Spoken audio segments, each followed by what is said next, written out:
Music, dance, theater. It's time to take a seat on the aisle with Tom Alvarez. Hear from performers, producers, presenters, and creators who enrich our lives in the performing arts. Who's on stage? Here is Tom Alvarez to introduce you. Hello, and welcome to On the Aisle with me, Tom Alvarez. Today we feature Jessica Crum Hawkins, who is an accomplished actor, singer, and dancer. Join me now as I go on the aisle for a chat with Jessica. Welcome to my podcast, Jessica. It's just a pleasure finally meeting you. Thank you. Thanks so much for having me, Tom. As I was saying out in the lobby, I feel like I know so many people because I cover the arts. And, I've seen you plenty of times on stage. And, of course, those are all characters. And you never know how much people bring their own individual personalities into their characters. Some people, when you meet them, they are the same people you see on stage because, they're character actors and they're personality actors. So you seem to have a personality all your own. Would you say that?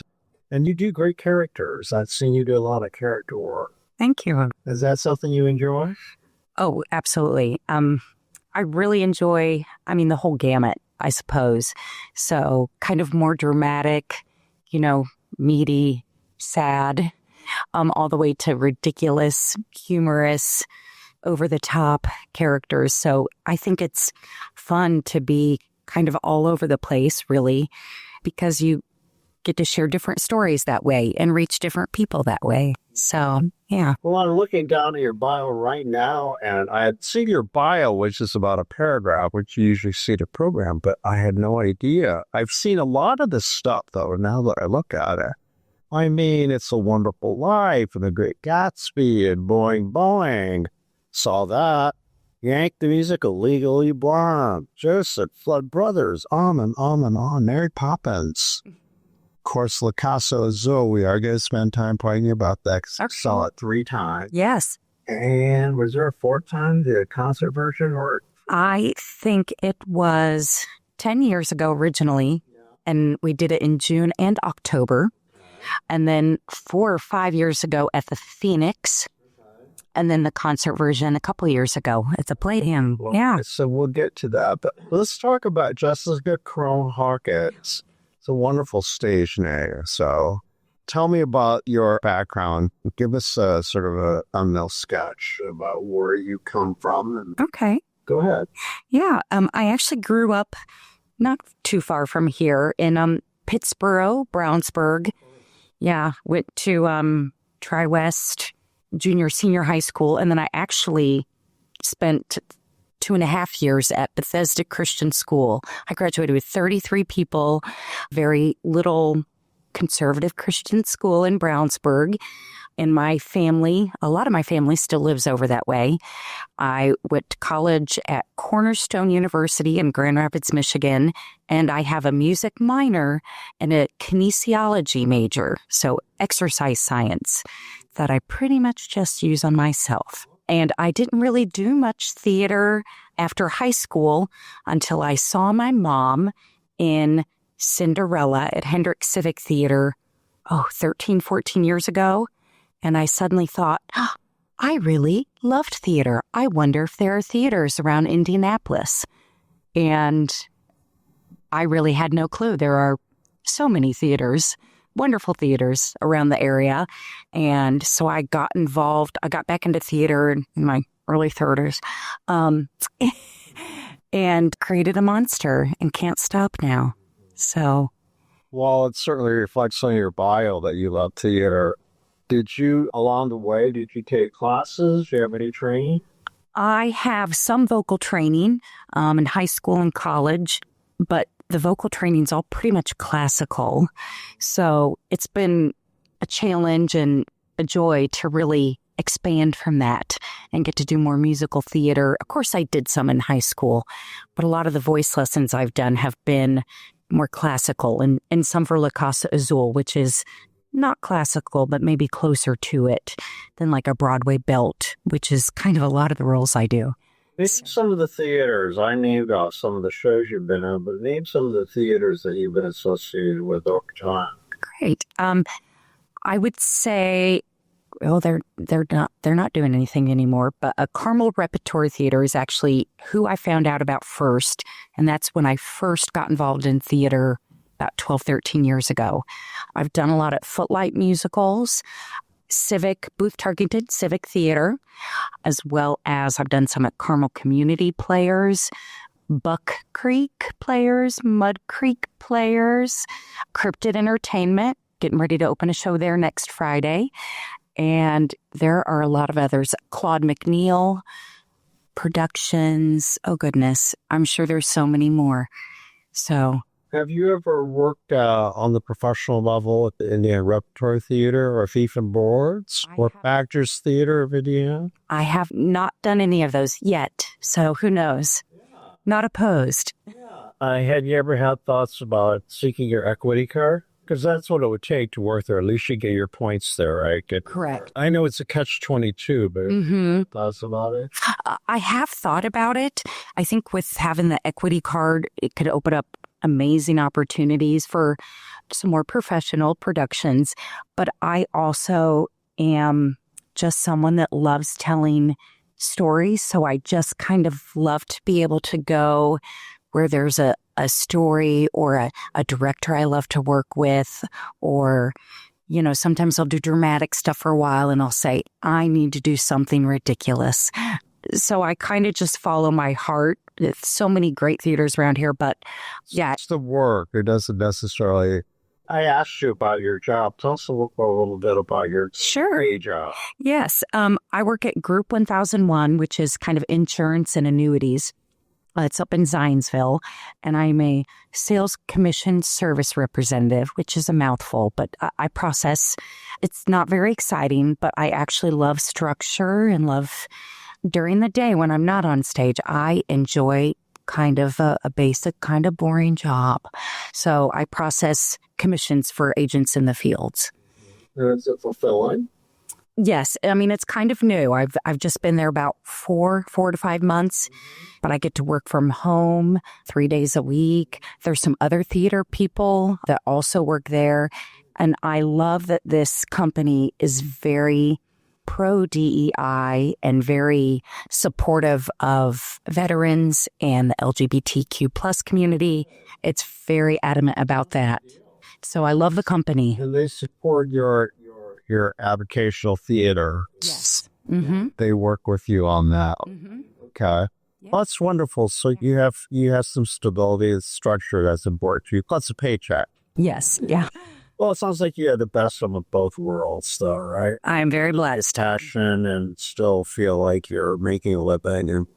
But back to the work. Yeah, I've seen you in a lot of stuff, and you're one of those performers who I always, as a reviewer, there are certain people who catch my attention. It's the kind of thing that, someone says, well, I couldn't take my eyes off of this person on stage. And that's when I see you often in different characterizations, I always believe your character.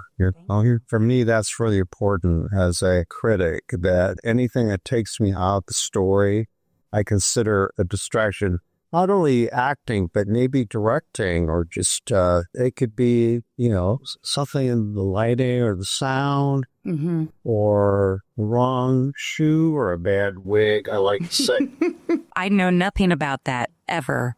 But, it sounds like you have run the gamut locally. You dipped your toes in a lot of waters. It sounds like. I have. All those different theaters, and they all have different identities. Cultures. And what's been your experience as a, quote, avocational actor in terms of all the other people like you out there? You're a pretty close-knit group. You all know each other, do you not? Yeah, I feel like it feels like a big community sometimes. There are so many shows going on. There are so many ways to be involved on stage or backstage, and all equally important in putting a show on. But yes, especially going, some people stay at a few theaters or one theater, and they just love to do things there, which is wonderful. Footlight has that kind of culture. Go back there. Yep. I've done the most shows at Footlight as far as a percentage wise. So, but also you go to other theaters or you go to see shows and support artists at other theaters, and you meet people that way. And a lot of times you see people on stage and you feel like you know them a little bit. You don't, but you know that you have the same kind of passions and some experiences that you've probably shared. So it does give you a great common ground to build off of. What do you love most about that so-called, or I'll call it the culture? It's a subculture I find the theater community here. I would say that I love that there is so much opportunity around here, and that for the most part, you get a community that very much understands that, or at least the way I look at it is sometimes it's not my turn.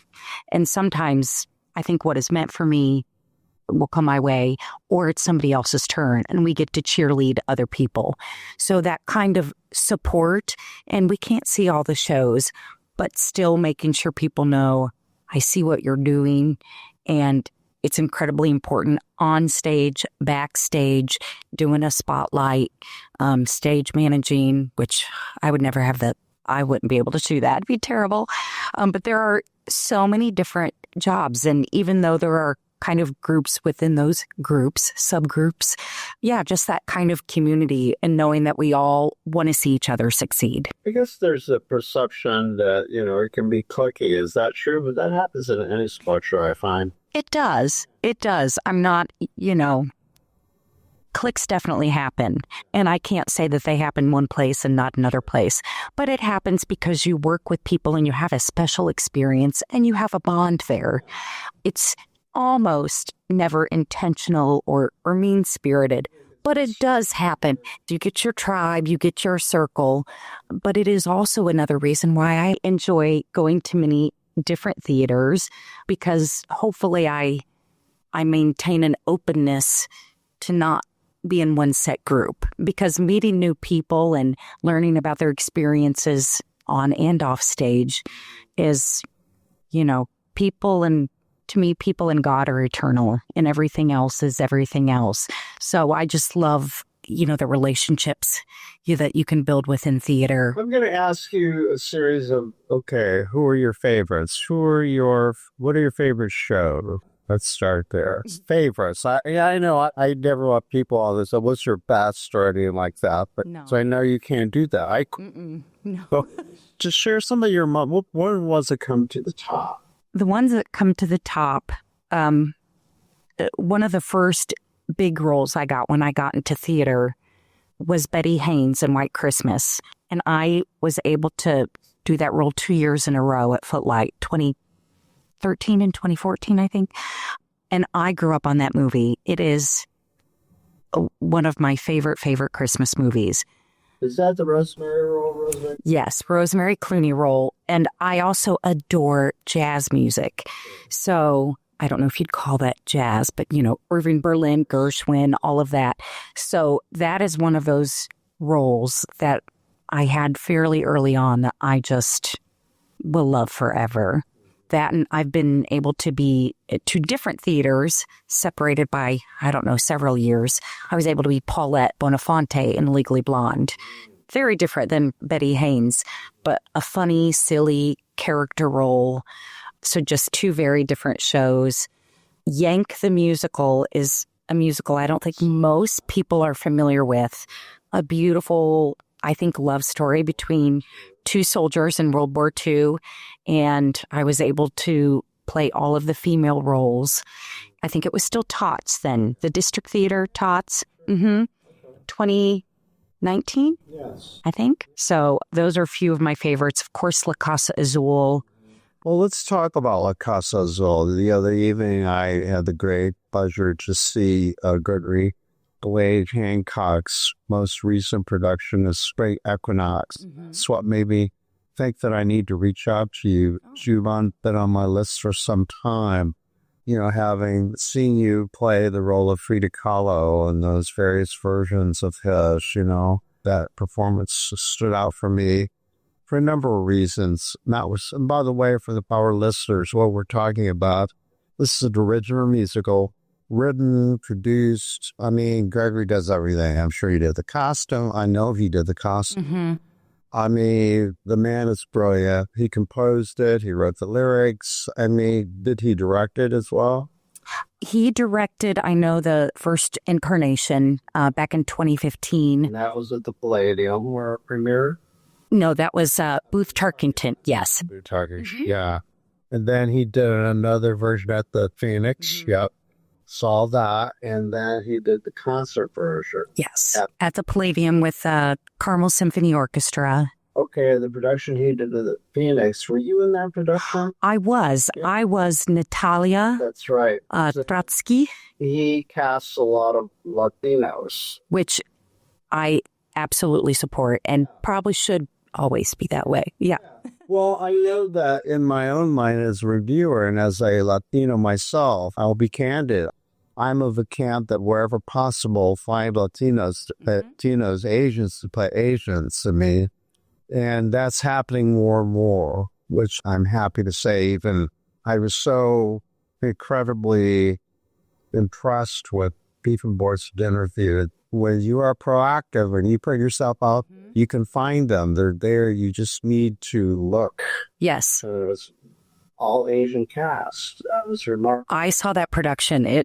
Probably it might be my absolute favorite. And back to La Casa Azul, you have to work with the resources you have, the time, and but you did a fantastic job. And then you won me over because I believed you. Okay, I believed you. So that's not to say that white people can't play other roles, black people can't, whatever. We're all demonstrating it's about a state of mind. And acting, that's what the whole. But whenever possible, it's great when those kinds of roles are featuring people of color. It's important wherever possible to find those actors. Absolutely. And I feel like, 10 years ago with having your own show and the world premiere and you need people to fill it, I know that I would never portray Frida again. Sing the songs, yes, but I would be unwilling to because it should be a Latina woman. Yeah. So that was a very special production. I met many of those actors at the meet and greet. Many of them were from San Antonio. This is where he had hoped to go, except for COVID. Yes. So I hope that happens again. I would love to see that. Works, but I am a huge, and I've been for years. And over the years, I've made a point of seeing Frida Kahlo's work. In fact, there's a show right now in Chicago of Kahlo exhibit.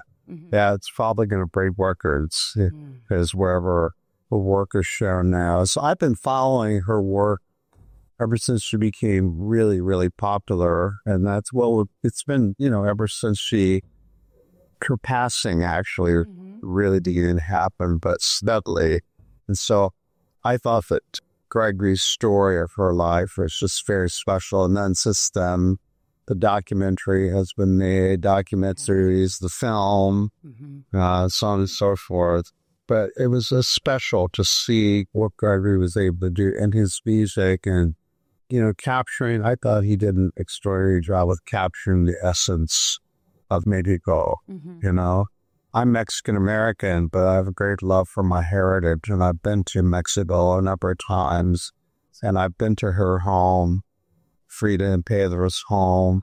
I've been to his home in Guanajuato, where he grew up. A lot of his work is in the museum there, so it's very much a part of my whole aesthetic, actually, their work. And so you should be very proud that you portrayed her with a lot of authenticity. Thank you. And so what was it like working with Gregory? Gregory is a dream to work with because Gregory has always a clear vision, and Gregory instills, I think, in his dancers and when he works with actors, the ability to find that storytelling. Gregory is an magnificent storyteller with all of his shows, I think. And so Gregory knows, and he's so educated and intelligent and knows so much of the culture, not just of Mexico, but also all of his shows. Many of them are his shows that are just very international. And he's so knowledgeable with all of the cultures and the customs and different faiths around the world. So being able to bring that in, I think really energizes and inspires the dancers and actors to really bring that story as much professionalism and heart and passion What is that they can. Directing? Is he an authoritarian or does he a collaborator? Does he give actors freedom to make their own choices? How does he work? I would say definitely collaborative. There's sometimes clear direction, in paths and in blocking, but also not a you step here this time and so very collaborative, and also being someone that an actor can ask a question to or say, hey, I have an idea. What do you think about this? Which I think is wonderful for you to know that you're going to get some direction. I love to get notes. I would be a terrible director. I like to be told what to do for the most part, but also that if you have an idea, you can present it and see if that's something that would work or not. So yeah, I'd say very much so firm and a clear vision, but also open to collaboration. So yeah, Gregory and I still catch up and go get Indian food sometimes. And yeah, so Gregory's a friend, and I love working with Gregory. Any comments in our review regarding his worldview? Well, that's what I appreciate.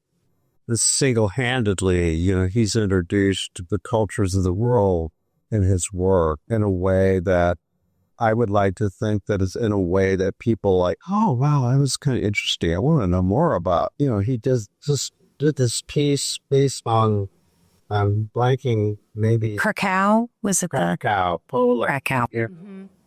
The opera singer, and oh my God, her performance just blew me away. I didn't know who she was, but now I want to get to know her and book her on this podcast. If she's hearing this, she doesn't know that yet. How she were. Anyway. Yeah, and that. Did you see Spring Equinox? I missed that one. I'm able to see usually at least 50, if not more % of Gregory's shows, but getting ready to open my own show. And tell me about your own show. Not my own show. I'm in Reefer Madness, the musical. By the time this drops, you should know it might be after the fact. You're opening. Reefer Madness, the musical, is going to be at the Bastille Theater, the IF Theater, home of Indie Fringe on St. Clair Street, for 3 weekends, April 25th through May 11th, produced by Cryptid Entertainment. And this is kind of a I've never heard of that. Cryptid Entertainment. Dakota Jones, I probably have stuff on my phone, but Dakota Jones he did Bigfoot Saves America, Bigfoot Saves the World. Independent. Yes, independent. Psycho Beach Party that I was in last year at Fonseca. So a lot of fun, edgy, relevant, yet silly shows. So the company performs at venues all over the city. Correct. Yep. And often doing some fringe shows.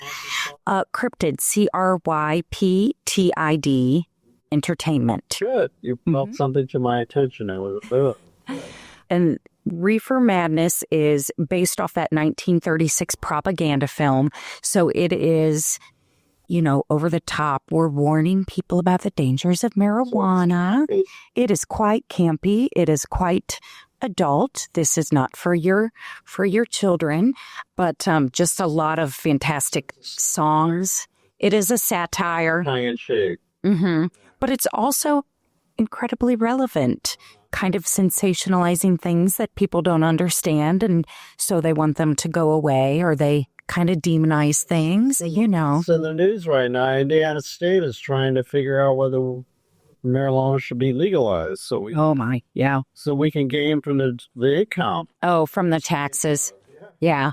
I will say, you know, people here, I grew up very conservative and I still have conservative family and friends, which is wonderful.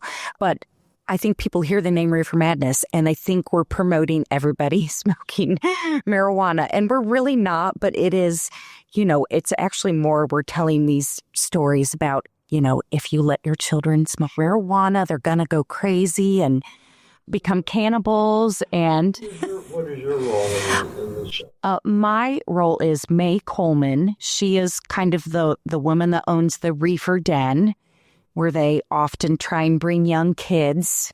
And, you know, of course, they have one puff and then it's all downhill after that. Yeah, it's a lot of fun. But yes, it's incredibly fun. There's a lot of really catchy songs in it. I think if people heard a lot of the music, you know, when people hear it, they're like, oh, that's actually, you know, some musicals are more just about the comedy and just about the story, and then there's songs thrown in. It sounds like something I enjoy. I'll have to check it out. Anyway, so I know that looking at your bio, you really appear to be a gypsy, a true theater gypsy. So do you jump from one show to the next, or do you take breaks? I do take breaks. Let's see. You have a family? I have a husband who's a sous chef. And it's funny you mentioned, so he is Cuban-Mexican-American, but he was born in Alaska. He's an Army brat, so he's born on the Army base. Mexican-American? Mm-hmm. Yep. Wow, I keep hearing all these great combinations because of all the Latino immigrants here in the city. But go on. But he is a sous chef, so we have very not aligning schedules. So doing theater in the evenings, you know, he's gone 5 evenings a week. So being involved in theater is great because there's nobody at home sometimes anyways. And my silly dog can get by on his own. He is a chef. He is at Trax Barbecue in McCordsville. Okay. So, yep. So he must have some fabulous meals. I do when he's not busy cooking for everybody else. But yes, I love his cooking. Oh, no, including me. Remind me, what is a sous chef? Oh, sous chef. So he is kind of over, kind of a manager. He is a manager there.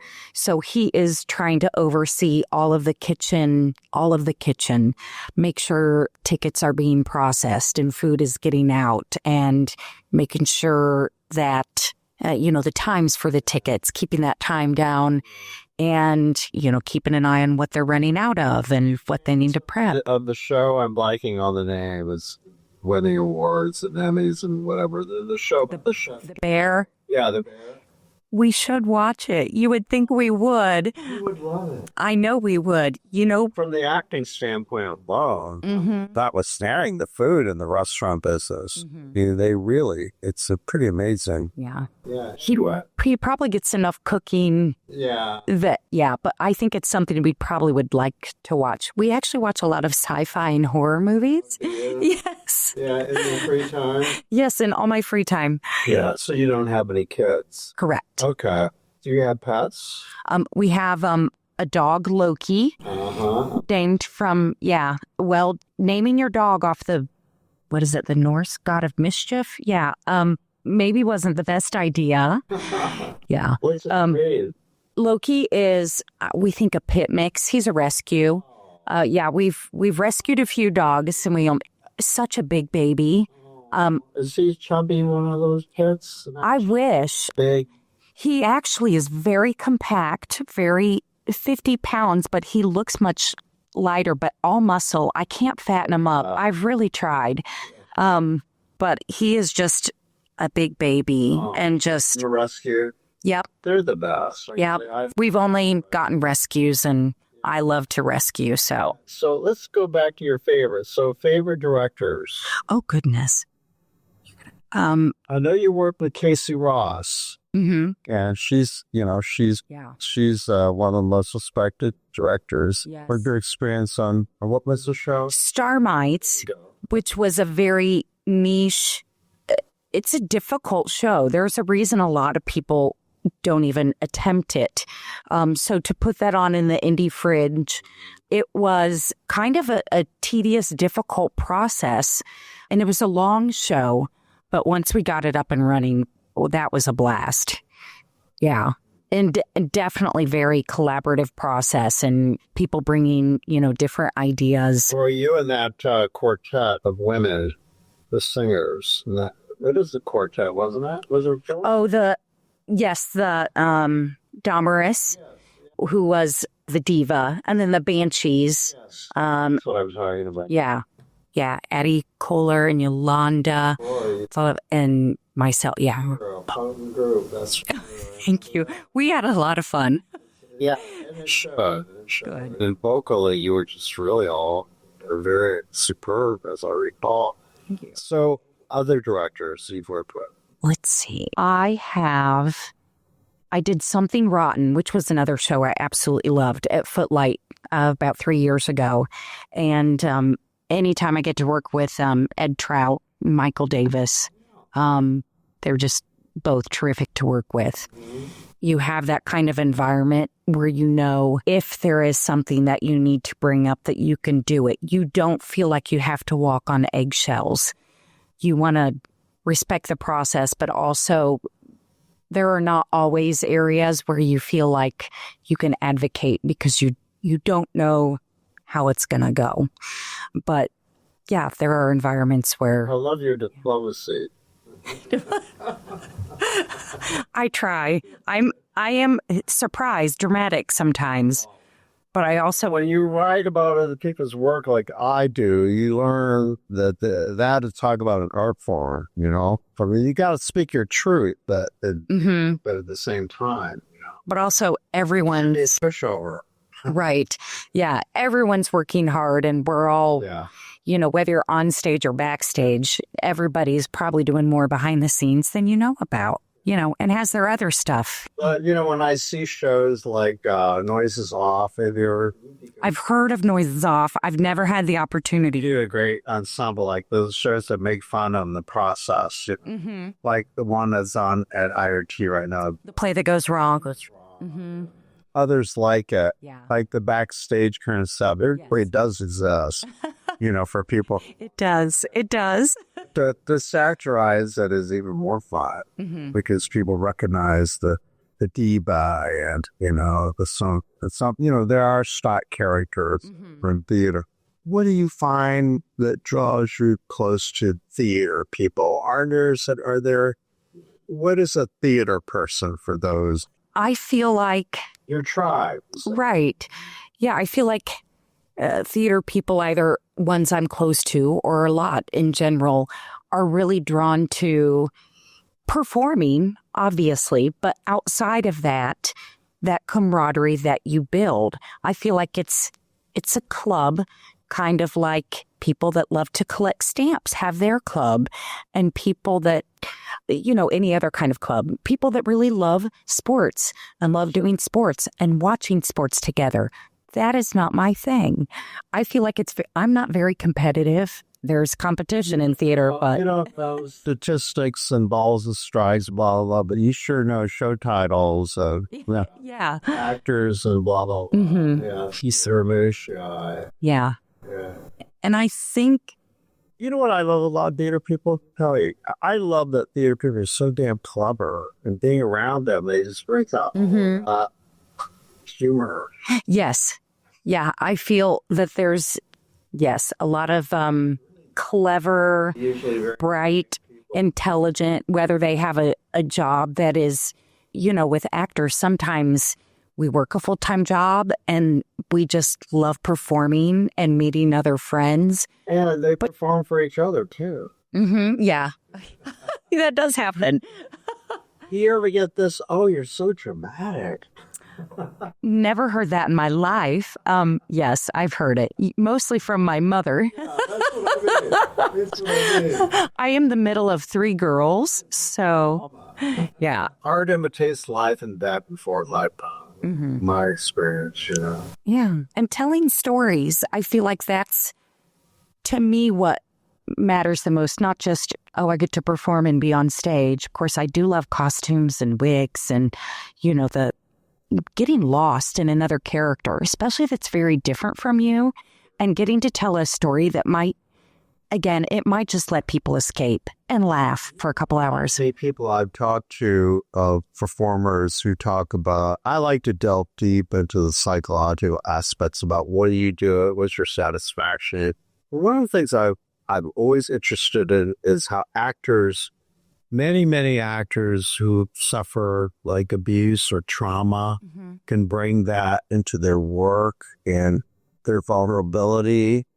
And even with comedy, I'm always just really, my experience in theater, starting in Theater School Beyond, is a lot of performers, are damaged, came from dysfunction. The stage to create this is be positive by performing and expressing themselves. Absolutely. Have you seen that in your long time working in the theater? Definitely. In fact, going back to Gregory Hancock, I know he talks a lot about, he wants to bring beauty into the world and Gregory's had a lot of trials and a lot of, horrible things happen or difficult things, and being able to turn that pain, just much like Frida Kahlo did, into something beautiful that brings joy to people, that makes people see people that are different from themselves as maybe not as different as they thought.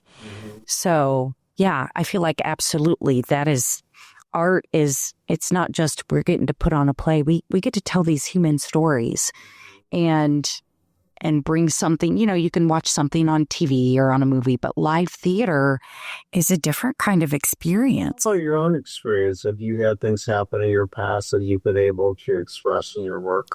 I would definitely say so. Yes, I had a very difficult first marriage, and that's, a lot of issues and some therapy I needed to go through and a lot of body image issues after that. And honestly, getting back into theater was when I started to really realize how much it made me not focus on my body, realizing that nobody else was like I was. And that if people can be put in roles and seen as these beautiful people, regardless of their race or their size or their shape, then it's about the story. Well, this is audio only, so people who see you on stage don't know how beautiful you are, attractive you are physically. And I wonder, have you found that a blessing and a curse as a woman or as a performer in your life? I don't know. I've seen it as either, especially as we progress, hopefully, and continue to as a theater community. It is, I think, always going to be most about who can bring that authenticity to a role. When it's a musical, there's a lot of people that sing, absolutely amazingly well around here. Singing is great, but that's just a part of it. But, when you have a dance heavy show, it's those talents, but also it's really, I feel like, getting to the point where there is more, I don't want to say blind, but I don't see roles really most of the time being cast based on looks. It is a visual art form. We have to remember that the audience is visual, is looking. So that does go into it, I'm sure. But I feel like I love seeing, I'm not going to say the show. I saw a show a few years ago where the lead actress, who's a glamorous movie star, was a beautiful plus-size woman, and the supporting role was a size 2 woman. And the costumes that they gave the lead were terrible. And it really, really upset me because we need to be making sure that all actors, regardless of their body size, are given equal costuming that makes them look beautiful. Yeah, I guess I was talking. And feel comfortable. Do you do any commercial modeling or acting? I do not. Okay, I thought maybe you did. No. I'm surprised. I was I might be part of. It's more in that realm these days that they cast people. They're more and more so you're seeing more character actors, though, than just pretty people here. Okay. People, and so that's changing, but it wasn't always that way. Yeah.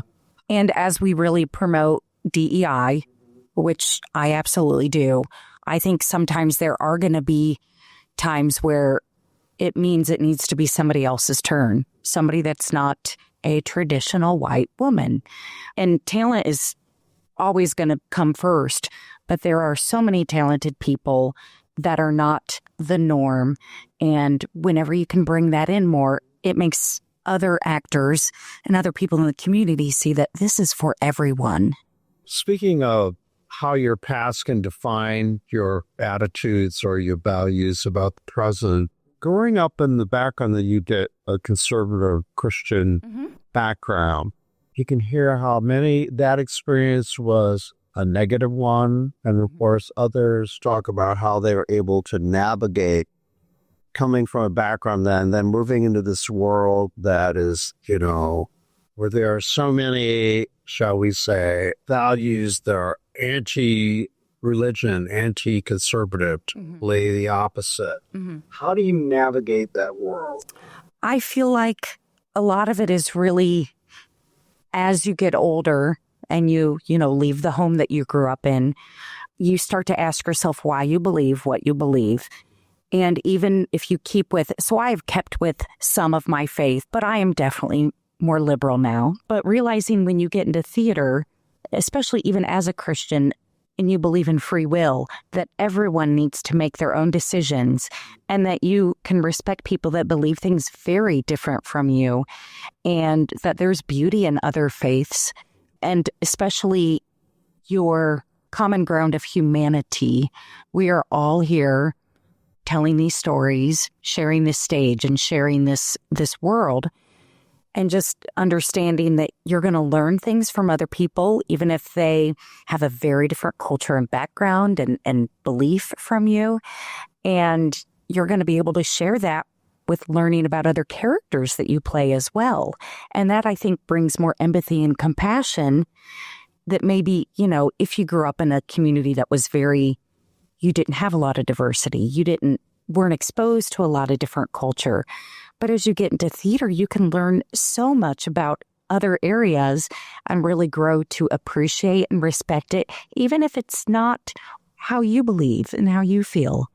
So. Well said. I grew up Catholic and went to Catholic schools. The nuns used to say jokingly, but they were half serious, is don't go to public college because you'll lose your faith. And it's like, where do I sign up?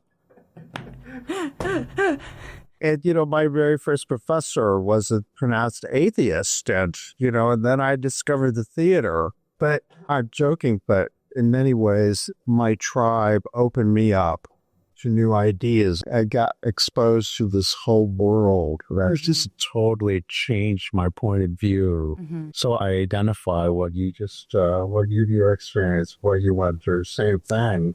Yeah, absolutely. Well, and I feel like any faith that someone has, you should be able to question things and doubt things and ask. How does your family feel about it? How do they feel about it? They support me in my theater. There are shows that I say, you don't need to come to this one, or like Reefer Madness, even though it's, they would be okay. I don't think they'd enjoy it. So I don't do it to make them happy, My husband can't come to a lot of my shows, but he supports me, and I don't do it to please him or to make him proud of me.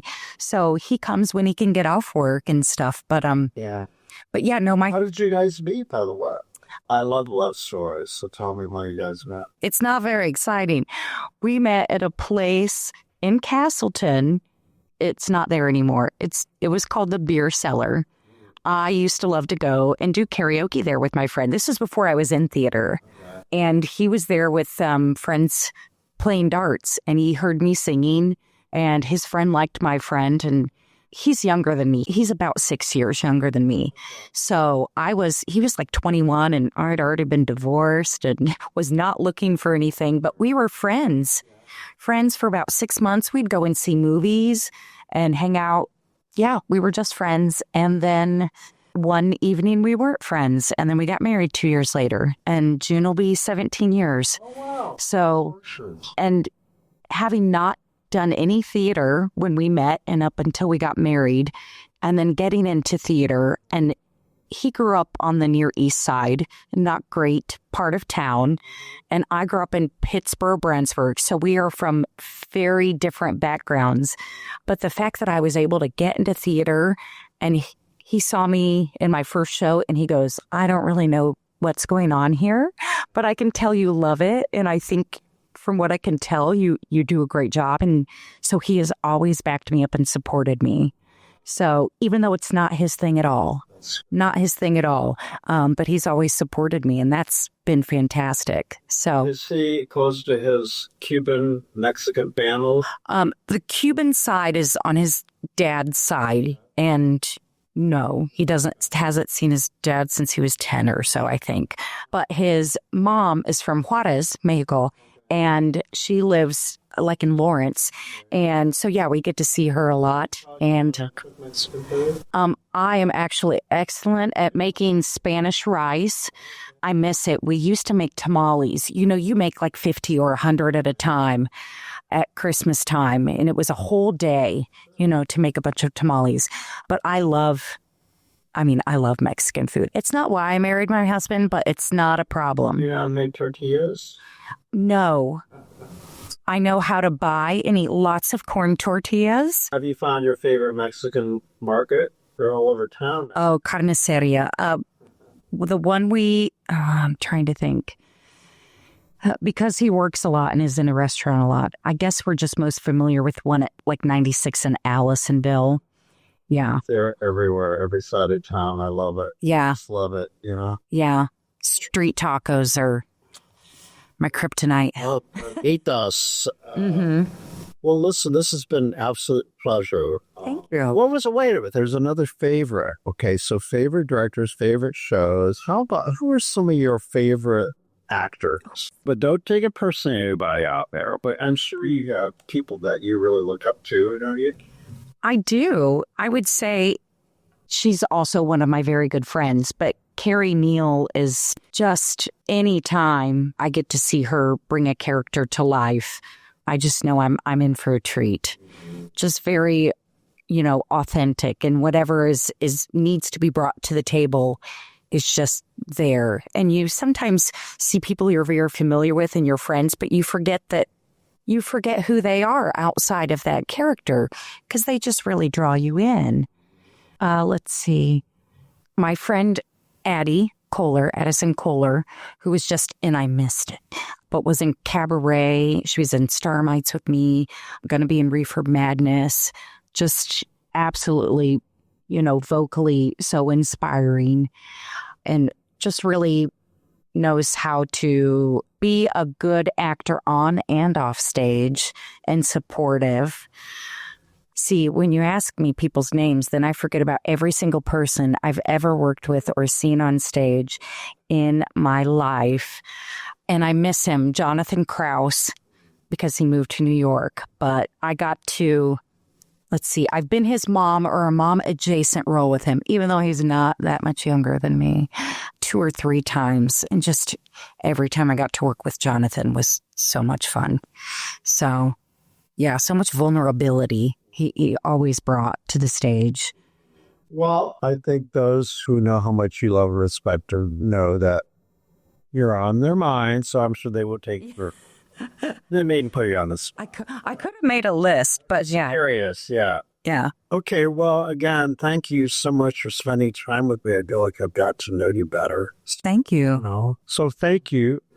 Thank you for sharing your valuable time with me, and it's a pleasure. Thank you so much for having me. This was a huge treat for me, an honor. So the honor is all mine, believe me. Everybody, I hope you tune in next time. And this is Tom on the Up. Our thanks go out to our media sponsor, Urban Times. Urban Times is a monthly news magazine which serves as the official neighborhood newsletter for 16 Indianapolis neighborhoods, offering news about development, arts and entertainment, and from the business community. Who will take center stage on the podcast next? Your seat on the aisle with Tom Alvarez awaits. Follow Tom on Facebook, Instagram, Twitter, and TikTok, and make sure to visit tomalvarez.studio. Watch Tom every other Thursday on Lifestyle Live on Wish TV, and make sure to listen every week here on the All Indiana Podcast Network.